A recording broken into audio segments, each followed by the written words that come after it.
Are you a dentist looking to build wealth, maybe create passive income, and be able to eventually step away from the chair? Are there things that you feel like you should or could be doing, but you just don't know where to start? Hi, I'm Jonathan Moffat, a wealth strategist who's built and sold an 8-practice DSO. Now, I help dentists align their practice success with their personal financial freedom. Each week on this podcast, you'll discover strategies to boost your practice profitability, multiply your wealth, and transform your dental career into the lifestyle you've always dreamed of. This is Dental Wealth Multiplier. Hello there, everyone. This is Jonathan Moffat, and I have with me my good friend and co-host, Dr. Eric Roman. How you doing, Eric? Hey, Jonathan. Good to be back, buddy. Hey, always. Man, I know every time we get together, it's like there's so much to talk about, right? Which is awesome, which is why I'm stoked to be doing this podcast with you and get so much energy out of being around you. So always great to be on this podcast together. Hey, you know what's funny, Jonathan? It's that what people don't know is that we sit here and we talk for literally an hour before we do the podcast. Yeah. And what's funny is that what we're going to talk about today, actually came up from our own perspectives, in just jabbering about crap. Yeah. We've been talking literally for 55 minutes prior to hitting record. Yeah. So, which I think is good, right? Like we were just saying, one of the things that you're always going to get as a listener from Eric and I is you're going to get transparency. You're going to get kind of just this is how we are. And literally we were just like, hey, what should we talk about today? And this topic came up. So what are we talking about? What are we going to talk about? Give it to him. You go. No, you go. So, what was funny, Jonathan, is that when we started our conversation, we noticed that we were going back and forth between perspective of abundance and a perspective of scarcity. And we know that hey, listen, if abundance and scarcity are new to you, go buy some books and go catch up. So we're not going to act like you don't have a sense of abundance and scarcity. But today we're going to talk about some new sort of perspectives and realizations of abundance and scarcity. We're going to talk about how they apply to dental wealth. We're going to talk about how they apply to dental operations. And we're going to talk about maybe some great ideas about actions, tangible actions you can take inside of your life to operate more in a position of abundance rather than scarcity. Because, bro, isn't dentistry the most scarce group of people ever created sometimes? It's interesting, Eric, as we were talking about this, I didn't share this, but I'll share a quick little story with you and our listeners. I think everyone, it's not just dentistry. I think every industry goes through this kind of scarcity. And the reality is, for some people, it's actually a marketing tactic. No, right? Yeah. And so we get fed this kind of from the marketing machine, we get fed this idea of scarcity and fear. And even, some of the best marketers will tell you you have to, just get them scared and then sell them the solution. Right. And, but it's interesting. I remember I was, to say it's not just isolated to dentistry, although we are going to be talking about it as it pertains to dentistry. Many of you know, I started out my career working with my dad in the kind of the wealth management, financial services industry. And I'll never forget, I was at a conference with him in Florida. Okay. I live in San Diego. We're in literally, I don't know, you could get further across the country than where we were. And we're at dinner and we're sitting on his table. And I remember my dad, I was young. I was just out of college. And I remember my dad talking to this guy. My dad asked this advisor, who I don't remember, he practiced Atlanta somewhere. Hey, what are you doing to get clients? The guy literally looks at him and goes, I'm not telling you that. And I was like, oh my gosh, this is great. And I remember my dad and I had a conversation later that night. And he's like, what's so funny? He goes, there's advisors at this event that are in San Diego that I met for the first time, and their offices are 15 minutes away from us, right? So this idea of scarcity it's all around us. Yeah. And I think when you really boil it down, scarcity is just another word for fear, right? It's an emotional response. As you kind of and what the problem with emotional response or these things like scarcity that prompt emotional responses is anyone will tell you we make our worst decisions, especially around money, when we're reacting emotional, right? And so I think as we kind of lean into this topic today and talking about scarcity, I think it's important to understand and recognize all of us deal with scarcity. I deal with scarcity. You've dealt with scarcity. I thought you made a great comment. We were talking before, you could be the most abundant person ever and still deal with scarcity. Yeah. You know what's funny? So something that hit me when you were just mentioning all that, bro, treatment plan or like case presentation is actually taught to dentists like to use scarcity. Like many of the, I'm not saying it's a good thing, but I've been through programs and training in the past that like the whole scarcity thing, like you're creating scarcity. You're like, hey, you're going to die if you don't fix this tooth. Like if you don't put a crown on this tooth, like it's possible your whole jaw falls off, like your dog dies, like the thunderstorm hits, the tornado will hit your home, and it's all going to happen if you don't crown this tooth, right? And it's, I mean, and there's a sense of that that's like trained into us. And well, maybe it's part of the healthcare persona, but no wonder, and I think you're right. You said, listen, Eric, scarcity is everywhere. Yeah. So we'll talk about it inside of our world. I think that's nice. So, Jonathan, let's define where we're sitting. Scarcity, right? There's only so much to go around. We're defining it right now, right? There's only so much, and we have to fight for what's ours and keep it for ourselves because there's a possibility there won't be any more, right? That's the mindset of scarcity. And, I mean, and there are times in life, like, when you're marooned on an island and there's only one can of beans, yeah, beans are scarce, but fish isn't. Yeah. But, I mean, there is a nature, there's a reality to scarcity, but the opposite of that's abundance, right? And abundance says there's always going to be more. Like, and so Jonathan, like, what's truth? Like, I mean, because we talk about this, like these are our choices or options. Is abundance a reality? Abundance, I think, is a reality if you make it a reality. As you were talking about that, I was thinking, scarcity is, I think scarcity is something we let happen to us, right? So we let it happen. It's happening to us. It's almost like we're receiving it versus abundance is us reacting or acting to it. So we're kind of taking control, right? And moving that forward. I had that thought when you were talking. Another thought that I had was, so both are real, right? I mean, I've talked to dentists, as I'm sure you have too, who's practice in a very high density area. You live in a very high density dentist area, right? You live in Utah, lots of dentists there. Lots of people go to the dentist.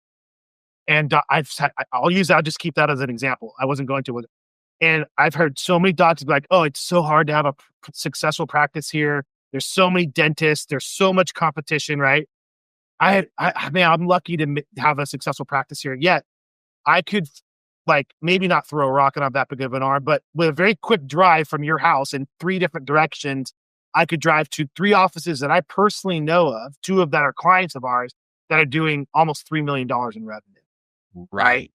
Dude, how many times have you had that conversation with doctors like, oh, you could never have a profitable practice at X location? Yeah. And I'm like, oh, actually, no, doctor, they're doing $2 million, $3 million, $4 million actually, right? Mm. So how is it that some doctors or some business can't survive or succeed in the exact same environment where you have a practice that's doing phenomenal? What's different? What you're saying is that scarcity and abundance, like they can be realities, but the truth is most of the time it's a choice inside of our own heads, right? And so what you just said with the Utah dentist example is that, yeah, people are sitting there and the dentist to population ratio, right? We'll call it that, is there are more dentists per population here than in most places in America. Okay, fact. But the other point that you don't bring up inside there is that utilization of dental services, right? Like our ability to appeal to our customers is still under our control. Most people in the United States of America don't go to a dental office every year, right? And so there still is more than enough opportunity out there. The difference is, are you sitting there and saying, woe to me, my life sucks, I'm never going to make enough money, or are you the one saying, how can I figure this out? I'm going to be resourceful. I'm going to find a solution, right? So hence the reason, what we're saying is that there's a reality of abundance and scarcity, but what matters more is what's happening between your own 2 ears. It's the mindset of scarcity or the mindset of abundance that exists within you that has a greater prediction of your success or your failure than does the truth of abundance or scarcity. In other words, like, we really do live in a great time in a great planet. Call it whatever you want historically. But like, if you want to create a business that makes a lot of money, there is really nothing holding you back, right? There are an abundant number of mechanisms and opportunities and industries that you could choose to be able to do it. And yet, bro, like, I go back and forth all the time. I have times where I see posts on LinkedIn and I'm like, I'm so scarce right now. I'm pathetic. I suck. What am I doing? Sitting here at 10 o'clock at night, looking at this, like, you're just like a waste of humanity, Eric Roman. You're never going to make it. You're never going to do anything valuable. Like, I have moments where I wallow in my own self-pity, and that sucks. Yeah. Yeah. Yeah. All right. So how do you get out of that? How do you recover? Because I do too. Again, I'll just real talk here. I've had a task on my action item that's been repeating for the last 2 weeks that I need to come in and record a number of podcasts. And I've sat here in this studio, staring at this camera, thinking, no one wants to hear from me. No one wants to hear what I have to say. No one really cares what I have to say, right? So those thoughts, you call it scarcity, call it self-sabotage, whatever. I think every person to some extent goes through that. It's a part of growing. It's a part of growth. But the growth part happens of how do you pull yourself out of that? When you find yourself in that scarcity mindset, what are you doing to pull yourself out of that? Because I do think if you go, there's things that we can control and there's things that we can't control. Mm.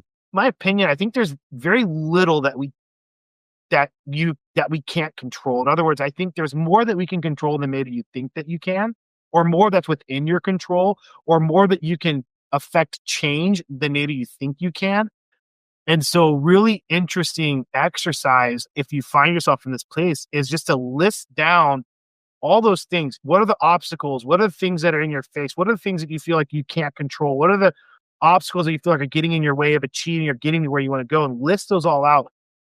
And then ask yourself, is there a solution? Do I have control of this or do I not have control of this? And I've done this exercise. I've had clients do this exercise. I would be willing to bet you that most of the things you list out, you do have control over. You can actually affect change on them and actually come up with a plan. We were talking about this earlier, that one of the best ways I've experienced like out of this feeling of scarcity is through action. Yeah. Right? Getting into action, creating a plan, implementing a plan, feeling that forward momentum. Momentum brings us out of that space. And all of a sudden what happens with momentum, you're like, abundance starts popping up everywhere. Opportunities start showing up everywhere. Well, and one thing I know for a fact, there is one thing you can always control, and it's your attitude. Like, that one thing, I promise you, actually, had this problem on the ski slopes today with my 9-year-old, who occasionally, I would say 1 out of every 3 times we go skiing, she shows up with like this stank attitude. She wants to go. And then she shows up in the mountain. It's like, and I said, hey, I can't control the weather. I can't control the other stuff. Like, you can't either, but you can control your freaking attitude today. And what I need from you is I need for you to own your attitude, because right now it sucks. And like, you can go sit down there in the chair and chill out so that your attitude doesn't try to infect the rest of us, or you can pull your crap together and we can have a good day, because I promise you can control that. And she's like, I can control my attitude. And I'm like, yes. And so, Jonathan, I think one thing that does scarcity ever serve us, I don't know that it really does. There's times maybe when we like a little scarcity activity to think about some defense we might need to put up.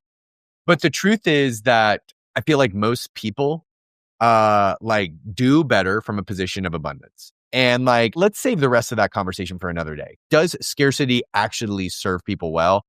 You know what I always joked about? I joked about when I was building dental company, we had, just short of 300 employees. I liked to have one that was really scarce, because every once in a while we'd engage that one and say, hey, tell us why this isn't going to work. A scarce person can always tell you all the reasons why it's not going to work. And you know who it usually is? It's usually your CFO or something like that.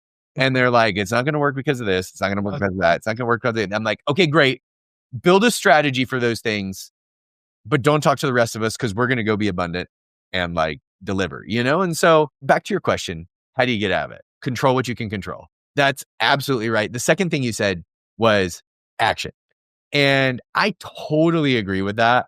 In your example about podcasting, you were saying that like what the scarcity is moving you towards is inaction. I have the exact same thing inside of my life. I actually have written over here on my side wall, like scarcity does not serve me, right?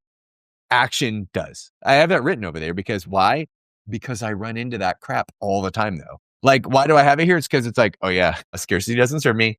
Action, right? Got to remember to keep moving. So I totally agree with that. One other thing I'd add is that we have to be really considerate of who we're surrounding ourselves by with, or if we're even surrounding ourselves with other people, right? So look at what today is, Jonathan. If it wasn't for me, I'm going to make an assumption you'd sit in here and wallow in self-pity about like, why am I not doing a podcast today?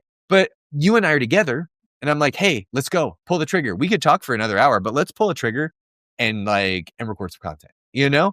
And so having other people around us, we have to be considerate of, is their energy like lending towards who we want to be? Or is there energy holding us back? Because sometimes too, like I got to prune some people.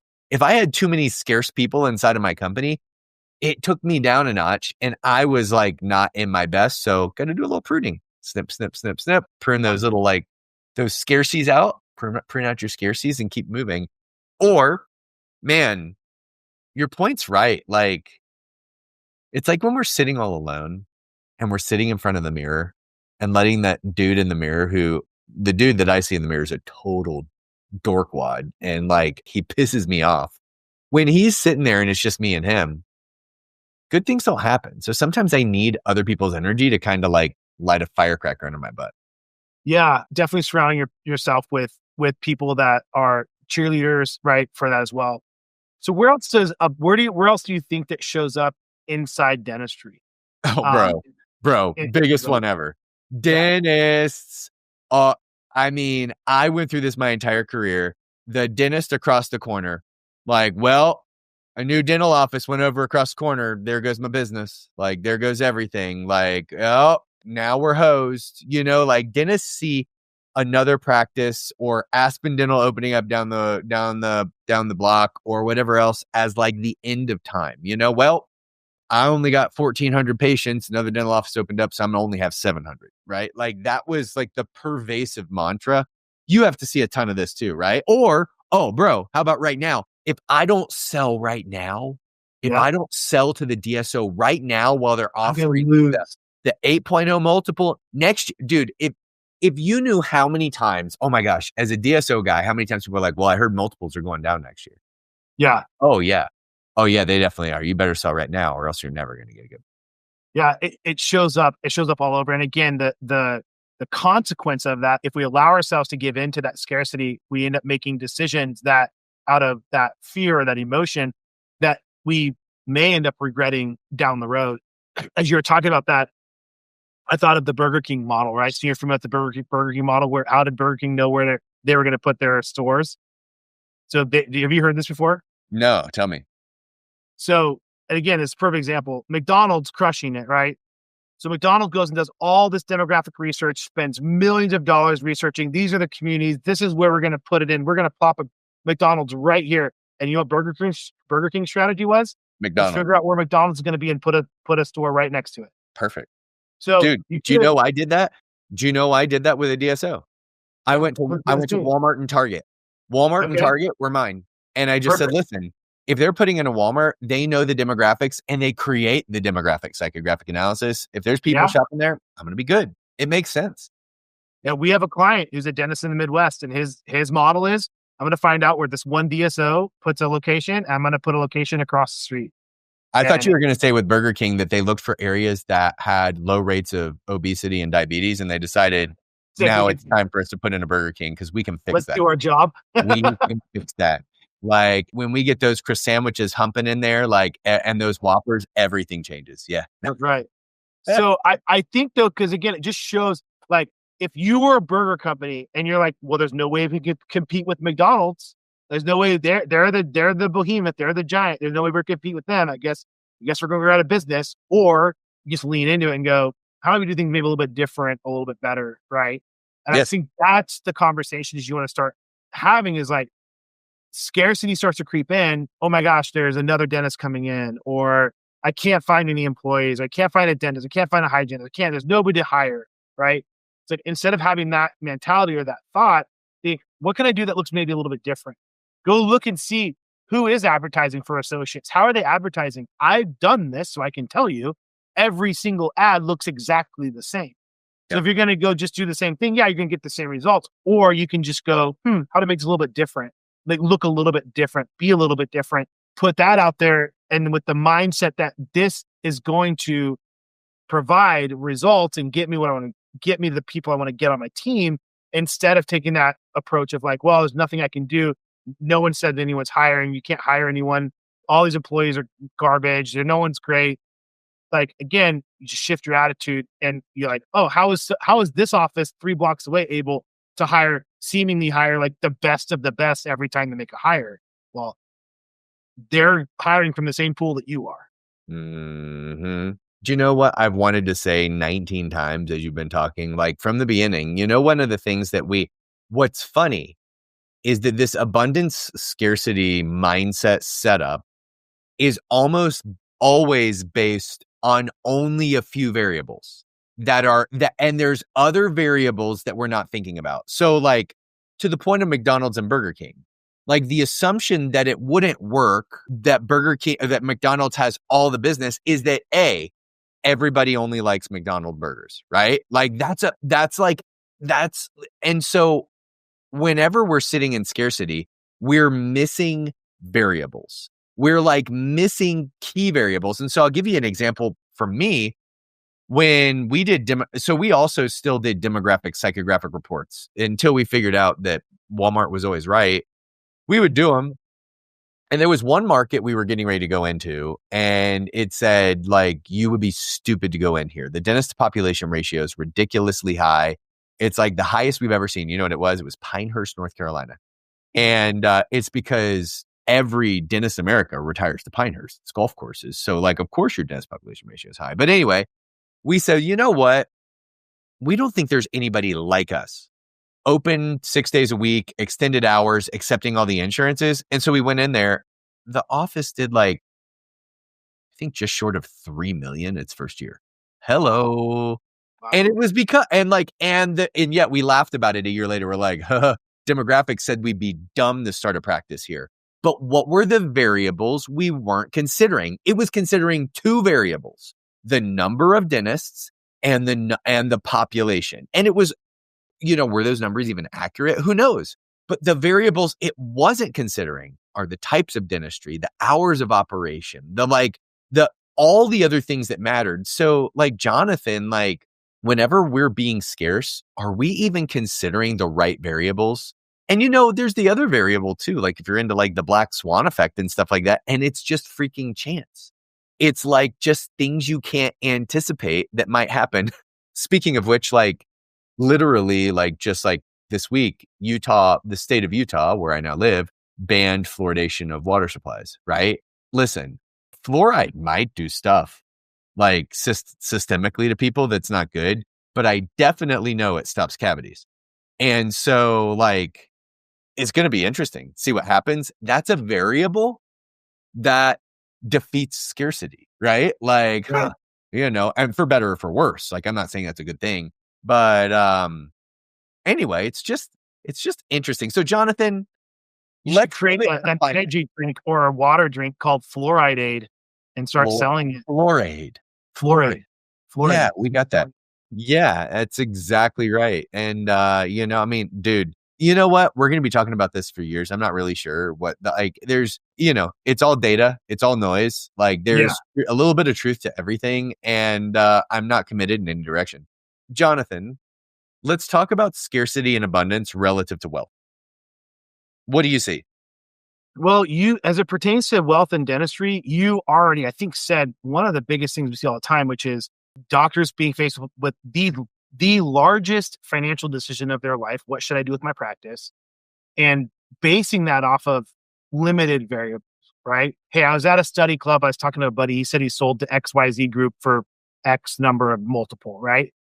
Anytime I hear this or I'll hear like, hey, I was talking to this doctor, my first question is, I've been doing this long enough. There's a good chance they either left out some information, didn't have all of the information, or very rarely is it as good as someone bleeding on to bleed. But that then go, okay, I'm going to get in front of a group. I'm going to make this big decision without looking at multiple solutions, multiple offers, multiple outcomes, really just kind of facing that. So where it presents itself, again, like you said, I think is, hey, get while the getting's good. Like private equity is not always going to be interested. DSOs aren't always going to be interested in your practice. Like there's going to be a point where they're going to stop buying practice. You better sell quickly before it dries up, right? And again, you said yourself, they've been saying that for years. Really smart guy, I won't mention his name, but once said in a group we were talking to, he goes, there's always going to be a market for a well-run business. So if you have a well-run business, someone's always going to want to buy a well-ran business. So again, what can't you control? We can't control whether private equity or DSOs are going to continue to have interest or in buying your practice. What can you control? I can control making sure that I do everything I can to run a really well-run, profitable practice. And again, I'm not going to spoil the fun, but you and I were again talking prior to this, like to this podcast, like there are other options out there aside from selling that if you have a well-run business could generate way more money for you in the long run than selling your practice. So I think that's definitely one of them, right? What you made me think of there too was like just how scarce we get about timing. Also, it's got to be, it's all about, I mean, like, I don't know. I mean, maybe it's just all people, but like, we're always trying to, okay, I got to get just right. I got to sell in the next 6 months, or like, no. Like this is going to be, and you know what? The truth is you don't know what the crap you're talking about. And to your point, there's always a great market for well-run businesses. Like instead of trying to get lucky, it's like Vegas versus like wisdom and running a good, healthy business. It never gets old, you know? And the odds aren't good on just trying to time crap out. It just doesn't work really well. You know, another place that relative to wealth, interestingly enough, maybe there's a spot where I feel like dentists might need to be more scarce if there ever is a thing. But what I see a lot is that we think as dentists that you've operated a practice that had like a good profit margin. And so now you're really smart in business. So everything else you do in the business world outside of this is going to turn out great. And bro, I bet you could show me data on how dentists' non-dental business ventures actually turn out, because based on my data, it ain't good. Like my grandpa's a perfect example. My dad's dad, perfect example. I've told this story many times, but to your point, he crushed it as an orthodontist, an absolute amazing, efficient, profitable orthodontic practice. Every outside venture he had, I'm pretty sure everyone failed. And I think too, it's interesting as you were talking about that, scarcity. I think another way you could look at scarcity is like from a timing standpoint is like quick. Hey, you better get into Bitcoin quick before it goes up. Right. What's your cryptocurrency before it goes right? Oh, we're gonna get. Nobody's never saying that when it goes down by 20,000 like it did over the last couple of weeks, right? Nobody's talking about you better like. It's so funny. Right. But, you better get it before, hey, XYZ person just mentioned blah, blah, blah, right? And so again, that's an emotional response. I don't want to miss out. I can't miss out on this, right? And there's an emotional response. Again, I would venture to say that a majority of the time you make a financial decision or any decision based on that is going to not end up very well versus abundance, which is you go back and you go, what's worked long-term for building wealth, right? It's generally speaking, it's long-term strategy, buy and hold, whether it's a position in the market or real estate or a business. Again, I look at my other grandfather who I'm going to be visiting. I actually fly out to see him tomorrow. He's turning 97 years old. His strategy was buy and hold land. He has land that he's owned for over 30 years that now is doing very well for himself. So again, I think as you look at kind of from an investing standpoint, scarcity is this kind of emotional response of get in, get out, get the big, fast, quick win, which again, you and I both know rarely happens. It rarely happens versus abundance, which is like, hey, we're going to have a strategy. We're going to stick to it. We're going to hold it out. We're going to just like let this thing play out over the next 5, 10, 15, 20 years, whatever it is. So Jonathan, we've talked big picture. We've talked about finance and wealth. Let's talk a little bit about like maybe the two spaces that you and I've talked about that we see the most prospective scarcity right now in operating dentistry, hiring, and then like our attitude toward cost cutting. How about you start with hiring?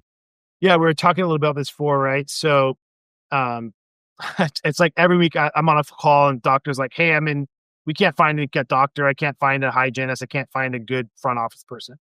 And I said, we're not a staffing agency, but I have some experience with the practices we own. We've got some ads. So I was talking to a client the other day. His practice is in little middle of nowhere, Texas. And I'm like, "Hey, I can't find a doctor. I need to find a doctor. I can't find anyone."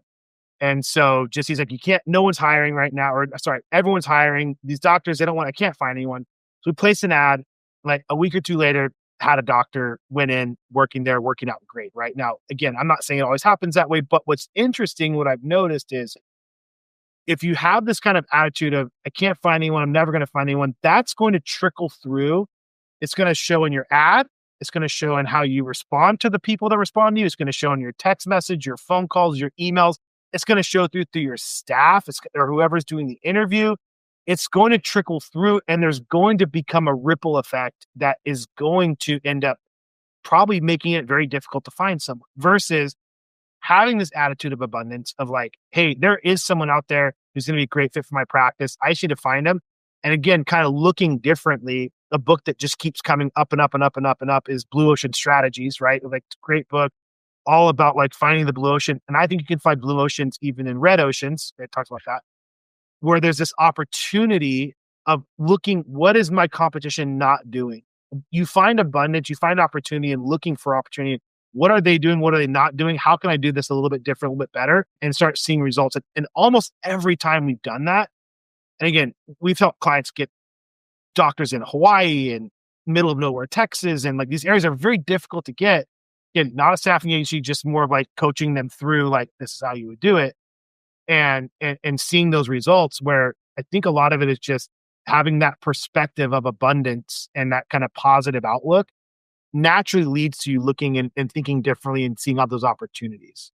Well, and remember the whole thing I said about the other variables. Like we put out an ad this week and we're pissed because like our perfect employee didn't show up. Well, it's because your perfect employee isn't looking yet. I do this analogy all the time where I talk about like fishing. You know, you go fishing when you're hungry, but that doesn't mean that's when the fish are biting, right? And so if you want to snag great employees, you always have to have a line in the water, but it has to have bait on it that people want to bite, right? Like, so we're looking at the variables. I can't find good teams. Well, your bait sucks. Like they don't want to come work for you because it's not a good work environment, or your ad sucks, or your hiring process sucks, or you don't have a line in the water. So yeah, bro, I totally Yeah. agree on the hiring thing. Talk about like the thing that you see all the time with your customers, and that is like this dental propensity towards cost cutting as opposed to additional revenue. Yeah, I just had this conversation at lunch today with a company who we'll be having on the podcast here. And we're saying it was interesting. We're talking about '07, '08. So my partner, Dr. Tibbetts, in the practices, such a great businessman, not like the epitome of abundance and looking for abundance. In '07, '08, when the economy wasn't doing great, practices in his area there were struggling. I think in a lot of practices, in a lot of areas, were struggling because the economy was struggling. When the economy struggles, people generally don't want to spend money on dentistry. So what was happening? The practices in his area were pulling back. They were shutting off their marketing. They're like, "We're not paying marketing." What did Dr. Tibbetts do? Double down, triple down. In 18 months, he went from $1.2 million in revenue to over $3 million in revenue because he tripled down on marketing. He also bought a chart sale, did a couple of things. But the point is, he saw opportunity and abundance in a time where everyone else was around him was seeing scarcity. And what I would tell you is, we saw this in COVID. We saw this in anytime there's a downturn in the market. Anytime there's, again, I could go on. Another good friend of mine who even know, like probably 10, 20, 30x his net worth during that same time table, because in '07, '08, because he was picking up properties for cash on courthouse steps, paying cash for houses that now who knows what they're worth, right? So again, saw abundance when everyone else saw scarcity. So I think it's a little bit, it is a practice. You do have to practice it. You need to have some sort of, I think, a system of pulling yourself out of when you do feel that scarcity or that fear. How do I get myself out of it? And a lot of times it's through action. Momentum will pull you out of that. But the other thing is, again, when you kind of, as it goes back to your talk, as you're talking about, like as far as cost cutting, things like that, where you want to run a profitable business. That's not what we're saying. Mhm. But if you're putting the focus around cutting cost instead of what's your biggest expense in the practice? People. People. So I can go try and shave off 0.5% on supplies or cancel marketing, which maybe I'm paying a couple $1,000s. But by the way, that's also bringing revenue in because it's bringing people in through the door. Or I could spend a little bit of time or a lot of time, whatever time amount it takes. You're the expert here. I'll defer to you here in a minute. In investing in my team to take the largest expense of my practice and make it the largest contributor of revenue or of benefit and value to my business. Yeah. And so I obviously agree with you. I think the thing that's easy about cutting costs is it appears to be tangible. It's like, oh, well, but how big a difference does cost cutting is it really going to make? And what's the secondary effect is what you're saying. What's the secondary effect of only playing defense and not playing offense? Why don't we play offense more often and say, let's make better utilization of our team. Let's increase our case acceptance. Let's get more patients coming back. It's because that's different. And because that means we have to have a behavior change. Behavior change is hard, right? Like sitting there and taking and like saying, okay, I canceled Netflix. And you know what's funny is how often people are like, I canceled that. That was $180 out of your annual budget, right? Like that's not even a plane ticket. Right. Yeah. Like and I understand if you're pinching pennies, like that something has to give. But inside of a dental practice, the variables, we have this abundance of opportunity. We have so many opportunities to increase our case acceptance. Just call your patients after the first visit. Just do things to meet them where they are. Just improve your financing option. Just do better confirmations so they show up for their appointment. Just like make sure that every patient leaves with the next, like simple freaking crap that we're not doing. And if we did it, we would be better off. So, that's kind of my story. And behavior change is hard, but gosh, it's so much more valuable, Jonathan. So key takeaways. Today's conversation is abundance versus scarcity, how it applies inside of our practices, how it's applying inside of our wealth, inside the dental industry. I would start by saying, listen, every once in a while, you just need to call time out and recognize where you are on the abundance scarcity spectrum, right? Like, and one thing that I do, Jonathan, one thing I've taught people for a really long time, I have a one-on-one with me for 30 minutes every week. And I call time out and I look at my week and I'm like, where's my head right now?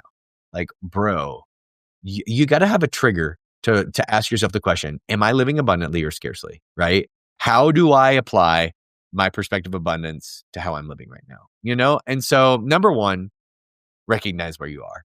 The second thing I'd say is when you're not where you want to be, you got to have a way to ground yourself. So when Eric is being super scarce, which I'm good at, and people are like, no way, man, you're Mr. Abundance. You're always positive. Like, yeah, I'm always positive because a lot of times I'm negative. Like it's just part of the thing. You can't have one without the other. But I have ways of grounding myself, like in that little one-on-one with me of like calling time out and saying, okay, is this who I really want to be? Does this serve me best? No, Eric, remember who you are when you're at your best. And the last thing, and I'll ask you to kind of comment on it, Jonathan, is I work really hard to surround myself with people that multiply the best portion of me, and that's me in abundance. And so I recognize there's certain people that I need to help pull me out of the darkness. Jonathan, what would you add as some strategies for people to end up in the good spot? Have a plan. If you're like, man, I am just stuck in this abyss of scarcity and I recognize it, have a plan. I love what you said about people. So Friday, I was in my scarcity podcast. I'm literally sat here and stared at the screen. I'm not kidding you, for an hour. I had the script, I had everything done for me. It's like done. I just had to hit record. I just couldn't do it. And I shot a text to a buddy of mine, Roberto, who's like Mr. This guy. I've never met anyone more positive than Roberto. The guy's from Brazil. He's like, hey, every time he talked, it was like Carnival or whatever, right? And I just sent him a text like, hey man, I need a little love. I need a little Roberta love. And he shot a voicemail right back and he's like, dude, you got this. You blah, blah, blah, right? And I went, awesome. Record, let's go. Right. And so you have to recognize that everyone, like you said, we all go through it. I think it's a part of the process. It's a part of growing. It's a part of scaling. It's a part of understanding, but recognizing it, that recognizing you're in it, have a plan, whether it's contacting someone or going through a one-on-one, like you were saying, like figure out some sort of a plan, even just if it's money related, sit down and just like, okay, where am I spending it? Where are my opportunities? Where are my opportunities? What opportunities I'm missing? I love what you said in there about like, am I calling patients? Am I doing these things that I know for a fact will work, will generate a result, a different result than I'm getting because of the work I'm not doing, right? And so when you start to list out, just have a plan, whatever that is, come up with a plan. And if you need help coming with a plan, shoot Eric and I an email. We're happy to help you, give you a couple thoughts and ideas. Sometimes it's just getting out of your own head. Sometimes it's being able to like take a viewpoint that you maybe don't have or can't see from someone else. So I think all those things are really helpful in helping get out of that scarcity mindset into the abundant mindset. And once you're in the abundance mindset, now you're acting and making decisions out, not in an emotional standpoint, but in a better place, a more logical place, and in a place where you can actually be like, okay, this is where we're going. And I can see us start to have momentum towards that, in that direction. I love it, Jonathan. Jonathan, fun conversation for today. Like, and it all started because you and I are just both confessing that, like, man, we have our days. We have our days. And if we have our days, it's probably because we're human. And so if you're a human and you're listening to this, you probably have your days too. Hopefully there's a little bit of love and encouragement that is waiting for you inside there. And Jonathan, take us home. All right. Well, I think it's that kind of like, there's no Instagram life, right? Like, I think a lot of people put this kind of facade on that, like everything's fantastic, right? And it's like, we're all going through it together. That's what I love about interacting with you, Eric. I love going to, like, whether it's masterminds that you put on or whatever. It's like you're in a place where you're with other people that are like, we're all going through it. And if anyone says we're not going through it, they're probably not being very transparent with you. So everyone's going through it. And with that, I love the entrepreneurial dental community because of it. We're all in it together. So thanks for listening, everybody. Hopefully you got some good nuggets and good takeaways. And Dr. Eric, thank you so much for your time being on here, as always, as our co-host. Appreciate your insight and expertise, buddy. Always fun. Talk to you guys later. Bye-bye. Bye. Thanks for joining us on Dental Wealth Multiplier. To make sure you don't miss an episode, go ahead and click the subscribe button. You can also visit us at dentalwealthmultiplier.com to get access to the links or materials mentioned in today's podcast. You can also see other episodes and get access to the most recent reports, tools, and information to continue your wealth building journey.